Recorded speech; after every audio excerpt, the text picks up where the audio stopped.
belajar bersama-sama lagi untuk mata pelajaran tematik kelas 4. Kita belajar di tema 3, peduli terhadap makhluk hidup, subtema 1, hewan dan tumbuhan di lingkungan rumahku, pembelajaran 1. Mari adik-adik kita belajar dengan penuh semangat. Sebagian besar masyarakat Indonesia mengonsumsi nasi sebagai makanan pokok. Apakah kamu tahu bahwa nasi berasal dari beras dan beras itu berasal dari padi? Nah, tentunya adik-adik tahu ya, nasi itu berasal dari beras dan beras itu berasal dari padi. Mari kita mengenal lagi lebih dalam tentang tanaman padi. Padi adalah tanaman yang sangat penting di Indonesia. Padi itu menghasilkan beras. Banyak penduduk Indonesia yang mengonsumsinya. Padi dapat tumbuh di daerah panas dengan curah hujan yang tinggi. Daerah utama penghasil padi adalah Jawa Barat, Jawa Timur, Jawa Tengah, Sulawesi Selatan, dan Sumatera Utara. Karawang, Jawa Barat dikenal sebagai lumbung padi nasional. Pertumbuhan padi dibagi menjadi 3 tahap besar adik-adik. Pertama-tama, benih atau biji padi dimasukkan ke dalam karung goni dan direndam 1 malam di dalam air mengalir supaya perkecambahan benih bersamaan. Selanjutnya, benih-benih itu ditanam di lahan sementara.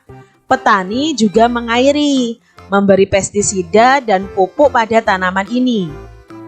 Bibit yang telah siap dipindah ditanamkan ke sawah adik-adik. Biji atau benih tadi akan tumbuh berkecambah hingga muncul ke permukaan. Selanjutnya, tanaman padi berbunga hingga gabah matang, berkembang penuh, keras, dan berwarna kuning. Gabah adalah bulir padi yang terbungkus dalam sekam. Sekam itu artinya kulit padi adik-adik. Gabah ini nantinya yang akan dijadikan benih lagi. Tahap pertumbuhan padi itu berlangsung antara 110 hari hingga 130 hari. Setelah panen padi, gabah ditumbuk dengan lesung atau digiling sehingga sekam atau kulit padinya itu terlepas dari isinya. Bagian isi inilah yang berwarna putih, kemerahan, ungu atau bahkan hitam yang disebut dengan beras yang kita konsumsi setiap hari, yaitu nasi. Nah, dari bacaan tadi ada pertanyaan nih adik-adik. Apa sih isi bacaan di atas tadi? Ya, isinya adalah menceritakan tentang tahap pertumbuhan tanaman padi. Lalu, mengapa tanaman tersebut penting bagi masyarakat Indonesia? Ya, karena sebagian besar itu masyarakat Indonesia mengonsumsi nasi sebagai makanan pokok. Nasi sendiri berasal dari beras, beras sendiri berasal dari padi. Jadi tanaman itu sangat penting bagi masyarakat Indonesia. Di mana tanaman tersebut dapat tumbuh adik-adik? Nah, padi tadi dapat tumbuh itu di daerah panas dengan curah hujan yang sangat tinggi. Berapa lama proses tanaman tersebut? Dari tadi ya, berkecambah sampai nanti panen itu membutuhkan proses sekitar 110 sampai 130 hari. Jadi 4 bulanan lebih tahap pertumbuhan padi berlangsung. Apa yang dimaksud dengan gabah dari bacaan tadi? Nah, gabah itu adalah bulir padi yang terbungkus dalam sekam atau kulit padi. Nah, itu tadi yang dimaksud dengan gabah. Kamu sudah belajar tentang bagaimana padi tumbuh. Isilah diagram berikut berdasarkan bacaan tadi. Nah, ini adalah diagram yang harus kalian isi tentang pertumbuhan padi. Di sini Kak Citra sudah mempunyai contohnya ya, ada gambarnya juga. Pertama-tama, benih padi itu direndam 1 malam di dalam air. kemudian ditanam di lahan sementara. Nah, biji tadi akan tumbuh akar dan tunas menonjol keluar. Lalu batangnya akan memanjang atau membentuk kecambah adik-adik. Nah, setelah kecambah itu sudah bertumbuh, lalu kita tanam. Nah, tanaman padi lalu berbunga hingga gabah matang, berkembang penuh, keras dan berwarna kuning dan siap untuk dipanen. Nah, ini tadi adalah perkembangan atau pertumbuhan padi ya, dari awal sampai panen. Nah, ini prosesnya akan berulang-ulang lagi karena dari gabah inilah nanti yang akan direndam lagi, lalu menjadi kecambah dan begitu seterusnya. Berikut adalah beberapa cara untuk mempertahankan padi tetap dapat dinikmati masyarakat Indonesia. Yang pertama adalah menjaga bibit agar dapat ditanam kembali. Yang kedua, menjaga lahan pertanian. Jangan sampai lahan digunakan untuk kebutuhan lainnya. Misalnya dijadikan untuk bangunan ya, mendirikan bangunan. Nah, itu nanti akan mengurangi lahan pertanian dan otomatis produksi padi sendiri, produksi beras sendiri juga akan menurun adik-adik. Lalu kita bisa menjaga kebersihan lingkungan sekitar. Sampah akan menyebabkan banjir. Nah, apabila terjadi banjir, maka tanaman padi tidak akan tumbuh adik-adik, akan rusak. Jadi petani tidak akan bisa panen. Saluran air yang mengalir di sawah itu harus dijaga agar tetap mengalir. Nah, kita juga tidak boleh menggunakan beras berlebihan. Jadi penggunaan beras yang tidak berlebihan. Jumlah penduduk yang meningkat akan meningkatkan kebutuhan yang besar terhadap padi. Jadi adik-adik kita juga harus berhemat dalam penggunaan beras ini. Jangan kalian saat makan terus kalian tidak habis kalian buang. Nah, itu sayang sekali. Ketika kalian mengambil makanan ya sesuaikan dengan kebutuhan kalian masing-masing. Jadi jangan ambil banyak tapi nanti akhir-akhirnya sisa dan dibuang. Jangan seperti itu ya adik-adik.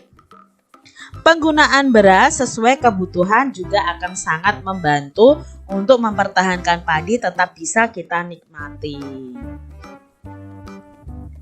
Amati gambar berikut ini adik-adik. Tuliskan sedikitnya 5 pertanyaan tentang gambar tersebut. Nah, ini adalah gambar di pantai, ini gambar pegunungan, ini gambar sawah. Nah, kita buat 5 pertanyaan berdasarkan gambar tersebut. Di sini Kak Citra membuat 5 pertanyaan. Adik-adik bisa membuat pertanyaan yang berbeda dengan Kak Citra. Yang pertama, apa saja jenis pekerjaan yang ada di daerah pantai? Nah, apa saja nih adik-adik ya?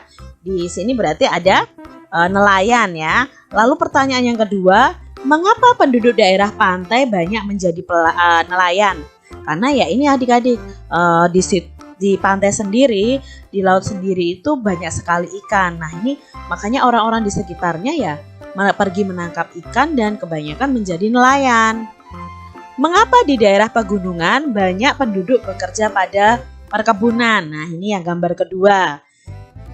Apa saja pekerjaan yang dilakukan penduduk di daerah pegunungan? Nah, untuk di daerah pegunungan sendiri itu pekerjaannya macam-macam ya adik-adik ya. Ada yang pemetik teh, ada yang berkebun, lalu ada juga yang bercocok tanam, seperti itu pekerjaan mereka.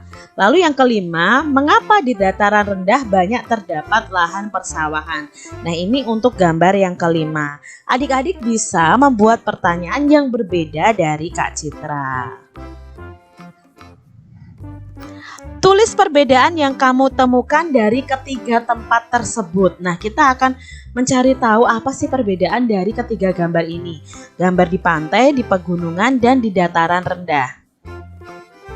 Di sini Kak Citra menemukan yang pertama perbedaannya dari lokasi ketinggian. Perbedaan pertama dari dataran tinggi dan juga dataran rendah bisa kita lihat dari lokasi dan juga ketinggian dari kedua dataran tersebut. Nah, dataran rendah itu biasanya ketinggiannya di bawah 200 meter mdpl ya, 200 di atas permukaan laut, sedangkan dataran tinggi merupakan daerah dataran yang memiliki ketinggian 200 mdpl atau di atas permukaan air laut. Itu ketinggiannya, berarti lebih tinggi dataran tinggi adik-adik.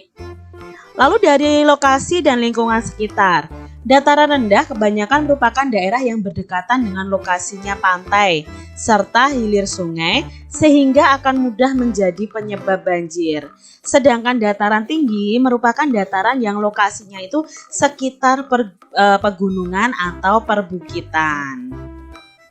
Yang ketiga, dari sisi ekonomi dan sosial perbedaannya, pada dataran rendah lebih menjanjikan ketimbang dataran tinggi, terutama faktor pembangunan ekonomi yang menyangkut kegiatan industri, perkantoran, dan juga bisnis. Nah, lokasi dataran rendah yang kontur tanahnya datar dan rata membuat pembangunan gedung dan juga industri menjadi lebih mudah untuk dilakukan di dataran tinggi yang akan memberikan ruang publik untuk kehidupan masyarakat di sekitar.